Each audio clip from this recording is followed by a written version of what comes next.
जय श्री कृष्णा, राधे राधे। आप सभी को गोपाष्टमी की हार्दिक शुभकामनाएं।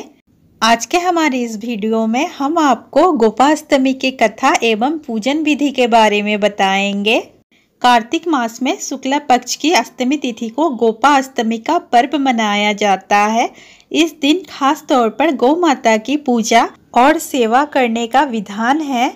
मान्यता के अनुसार इस दिन सर्वप्रथम भगवान कृष्ण ने गायों को चराना आरंभ किया था, इसलिए इस दिन गौ माता के साथ बछड़े की भी पूजा की जाती है। मान्यता है कि यदि गोपाष्टमी के दिन विधि विधान से गायों का पूजन व सेवा की जाए तो देवी देवताओं का आशीर्वाद प्राप्त होता है। गाय की पूजा करने से भगवान श्री कृष्ण प्रसन्न होते हैं और अपने भक्तों पर कृपा बरसाते हैं। इस दिन गाय की पूजा करने से घर में सुख समृद्धि और शांति का वास होता है। मान्यता के अनुसार कान्हा जी जिस दिन गौ चराने के लिए पहली बार घर से निकले थे वह कार्तिक मास के शुक्ल पक्ष की अष्टमी तिथि थी, इसलिए इस तिथि को गोपाष्टमी के रूप में मनाया जाता है। गोपाष्टमी के पौराणिक कथा के अनुसार जब श्री कृष्ण 6 वर्ष के हुए तो यशोदा जी से कहने लगे, मैया अब मैं बड़ा हो गया हूँ। यशोदा जी ने प्रेम पूर्वक बोली, अच्छा लल्ला, अब तुम बड़े हो गए हो तो बताओ अब क्या करें। इस पर कन्हैया जी बोले, अब मैं बछड़े चराने नहीं जाऊंगा, अब मैं तो गाय चराऊंगा।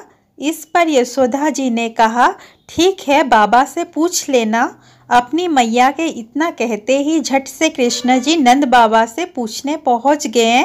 नंद बाबा ने कहा, लल्ला अभी तुम बहुत छोटे हो, अभी तुम बछड़े ही चराओ। लेकिन कन्हैया हट करने लगे। तब नंद जी ने कहा, ठीक है लल्ला, तुम पंडित जी को बुला लाओ, वह गोचारण का मुहूर्त देखकर बता देंगे। बाबा की बात सुनकर कृष्ण जी झट से पंडित जी के पास पहुंच गए और बोले, पंडित जी आपको बाबा ने बुलाया है, गोचारण का मुहूर्त देखना है, आप आज ही का मुहूर्त बता देना, मैं आपको बहुत सारा माखन दूंगा। पंडित जी नंद बाबा के पास पहुँचे और बार बार पंचांग देखकर गणना करने लगे। तब नंद बाबा ने पूछा, क्या बात है पंडित जी, आप बार बार क्या गिन रहे हैं। तब पंडित जी ने कहा, क्या बताएं, गोचारण के लिए केवल आज का ही मुहूर्त निकल रहा है, इसके बाद तो 1 वर्ष तक कोई मुहूर्त नहीं है। पंडित जी के बात सुनने के बाद नंद बाबा को गोचारण की स्वीकृति देनी पड़ी। उसी दिन भगवान ने गोचारण प्रारंभ किया। यह शुभ तिथि कार्तिक मास के शुक्ल पक्ष की अष्टमी तिथि थी। भगवान के द्वारा गोचारण आरंभ करने के कारण यह तिथि गोपाष्टमी कहलाई। अन्य एक मान्यता के अनुसार कहा जाता है कि कार्तिक मास में शुक्ल पक्ष की प्रतिपदा से लेकर सप्तमी तक भगवान श्री कृष्ण ने अपनी उंगली पर गोवर्धन पर्वत को उठाए रखा था। 8वें दिन जब इंद्रदेव का अहंकार टूटा और वे श्री कृष्ण के पास क्षमा मांगने आए, तभी से कार्तिक शुक्लाष्टमी पर गोपाष्टमी का उत्सव धूमधाम से मनाया जा रहा है।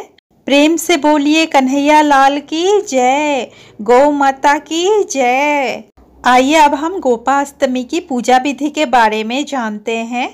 अष्टमी तिथि को ब्रह्म मुहूर्त में उठकर सबसे पहले स्नान आदि से निवृत्त होकर भगवान श्री कृष्ण के समक्ष दीप प्रज्वलित करें। इसके बाद गाय और उसके बछड़े को नहलाकर तैयार करें और गाय को घुंघरू आदि पहनाएं। गाय को आभूषण या फूलों की माला पहनाकर श्रृंगार करें। गौ माता के सींग रंगकर उनमें चुनरी बांधें। अब गाय को भली भांति गाय का पूजन करें और भोजन कराएं। इसके बाद गाय की परिक्रमा करें। गोधूली बेला में पुनः गाय का पूजन करें और उन्हें गुड़, हरा चारा आदि खिलाएं। यदि आपके घर में गाय ना हो तो किसी गौशाला में जाकर गाय का पूजन अवश्य करें।